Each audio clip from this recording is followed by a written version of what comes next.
और जब बिल्कुल ही बहुत ही खरी खरी कह दी तो फिर तू कौन सा खेत और मैं कौन सा खेत। इसलिए भाई बेहतर ये है कि ये शुरुआत आप अपने अपने घरों से करो। पहल की मैं सबसे पहले मुबारकबाद देता हूं और इलाके के तमाम जिम्मेदार लोगों से मैं चाहता हूं उन हजरात की हौसला अफजाई एक बार तालियों के साथ करें कि उन्होंने एक बेहतरीन पहल का शुरुआत की। मैं आप साथियों को बताना चाहता हूं कि उलमाओं की जो कोशिशें रही हैं इस मुल्क के लिए, मैं केवल इस कौम के मुतालिक नहीं कहूंगा, मैं इस मुल्क के मुतालिक एक बात कहूंगा कि उलमाओं को जब जब भी इस मुल्क को जरूरत पड़ी, जब जब भी उलमाओं ने, आप इतिहास उठाकर देख लो, जब जब भी इस मुल्क को जरूरत पड़ी है उलमाओं ने आगे अगली लाइन में आकर, अगली पंक्ति में आकर कुर्बानियां दी है इस इलाके को और इस मुल्क को बचाने के लिए। इसके वो मुबारकबाद के मुस्तहिक है। और जब जब भी जरूरत पड़ी, चाहे मेवात इलाके की जरूरत हो, चाहे मुल्क के ताल्लुक से कोई बात हो, जब जब भी उन्हें जरूरत महसूस हुई कि हमें इस तरह के फैसले लेने की जरूरत है, हमें एक दिशा समाज को दिखाने की जरूरत है, तो आपने पहल की और इस इलाके को और इस मुल्क को दिशा दिखाने का आपने काम किया। हमारा इतिहास इस बात की गवाही देता है कि जब मुल्क अंग्रेजों का गुलाम हुआ करता था तो इलाके के, इस मुल्क के उलमाओं ने लाखों की तादाद में कुर्बानियां देकर इस मुल्क को बचाने का काम किया। ये उलमाओं की कुर्बानियां हैं जो इस मुल्क के एक एक चप्पे चप्पे पर मौजूद है। और आज फिर मेवात इलाके को जब सबसे ज्यादा जरूरत है तो आज इन्हीं लोगों ने फिर पहल की। मैं इसलिए कहता हूं कि इनका की जो कोशिशें हैं, इनका जो मान सम्मान मर्तबा है जो समाज में, इसलिए आपसे लोग, आपकी मकबूलियत है, इसलिए आपसे लोग मोहब्बत करते हैं कि आप वो लोग हैं जो सच्चे दिल से, सच्चे मन से जब जब जरूरत होती है तो पहली पंक्ति में खड़े हो जाते हैं आकर कि इस इलाके को बचाने की लड़ाई हम लड़ेंगे। और मैं आप सबसे एक वादा दे रहा हूं आपको, ये सच्चाई की बात है कि सिर्फ और सिर्फ उलमा हजरात की सरपरस्ती में यह लड़ाई लड़ी जा सकती है। किसी राजनीतिक व्यक्ति की सरपरस्ती में यह संभव नहीं है। हम सब कोशिश करते हैं, राजनीति से जुड़े लोग हैं, कोई राजनीतिक बात नहीं कर रहा, ये सच्चाई है। आपकी सरपरस्ती में ये काम संभव है और हम सब मिलकर यहाँ से जब जाएं तो अहद लेकर जाएं कि जो भी फैसला यहाँ से होगा पूरी ताकत के साथ हम सब मिलकर उसको अंजाम तक पहुंचाने का काम करेंगे। मैं चंद बात सिर्फ ये कहना चाहता हूं, समाज सुधार की सबसे बुनियादी बात यह है कि इसकी जरूरत क्यों पड़ी, हम इस हालात में पहुंचे क्यों। आप देखोगे दिल्ली और गुड़गांव से लगते हुए जितने भी इलाके हैं उन सब का दूध भी दिल्ली बिकता है, उन सब की सब्जियां भी दिल्ली बिकती हैं, क्योंकि उनके पास यातायात के साधन है, उनकी कनेक्टिविटी दिल्ली से है, रोजगार के साधन वहां मौजूद हैं। हमारे इलाके को जानबूझकर सियासती एतबार से लगा लो, चाहे कैसे भी लगा लो, बहुत सारी साजिशें रही, उनके बच्चों को रोजगार से दूर किया गया। जब एक आदमी के पास रोजगार नहीं होगा तो वो रोजगार नहीं होगा तो ये किसी एक कौम की बात नहीं कर रहा, तमाम कौमों की बात कर रहा हूं जिनके पास रोजगार नहीं है, कमाई का कोई संसाधन नहीं है, वो क्राइम की तरफ जाते हैं, वो कानून की परवाह नहीं करते। फिर इसीलिए यही हालात हमारे साथ हुए हैं कि हमको साजिशन, हमारे नौजवानों को इस अंधकार की तरफ धकेला गया है और उस साजिश को समझने की जरूरत है। हम और आप सब मिलकर इन साजिशों को नाकाम करने की कोशिश करेंगे।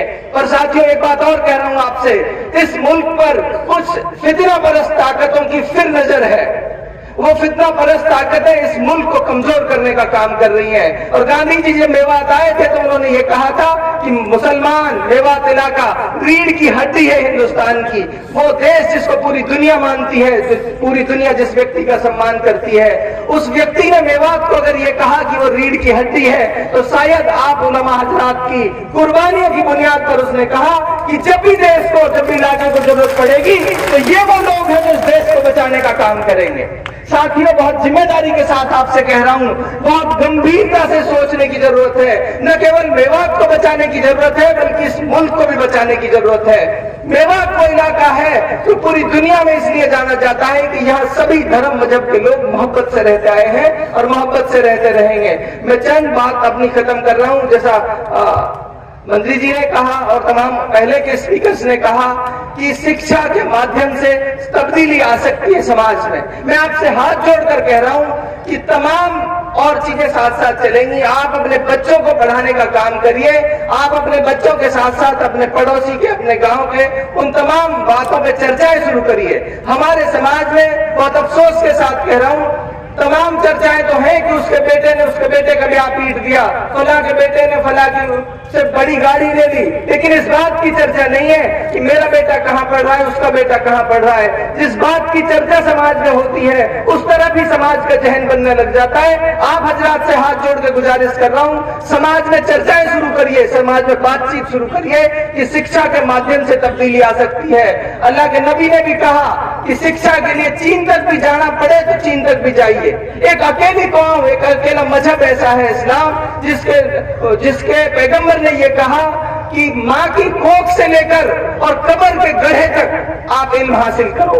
वो कौम इल्म में सबसे पीछे आज, ये हमारी पस्ती का, ये हमारी बदहाली का सबसे बड़ा कारण है। आप हजरात से हाथ जोड़कर कह रहा हूं कि इन तमाम बातों को बारीकी से समझकर जो भी फैसला आप हजरात लेंगे, मैं अपनी तरफ से ये कह रहा हूं, आप मुफ्ती साहब ने, मौलवी साहब ने कहा, सफात मैनेजर ने 3 दिन कहा, मैं ये कहता हूं ज्यादा भी नहीं तो कम से कम 5 दिन समाज मुझसे ले ले पूरे। मैं इंशाअल्लाह आप सबके साथ कंधे से कंधा मिलाकर काम करूंगा। जहां भी आप मेरी जैसी जिम्मेदारी लगाएंगे इंशाअल्लाह मैं पूरी ताकत के साथ उस पर अमल करने की कोशिश करूंगा। बहुत और जो बिल्कुल ही बहुत ही खरी कह दी तो फिर तू कौन से खेत और मैं कौन से खेत। इसलिए भाई बेहतर ये है कि ये शुरुआत आप अपने घरों से करो, और उस जो घरों की शुरुआत है, जो आपके गांव की ज़रूरत है, अगर हर गांव के आदमी ईमानदारी से अगर ये कोशिश करेंगे तो मेवात का इतिहास है। हमारी पंचायतों का, बिरादरी का एक सिस्टम है। ये ठीक बात है कि अब पंचों में भी काफी कमी होगी, क्योंकि जो ओरिजिनल पंच है वो तो बेचारा कहता अपने 4-5 प्लेट पड़े, और जो अड्डान में 4 तड़का रहे हैं वो आज पंचायत कर रहे हैं।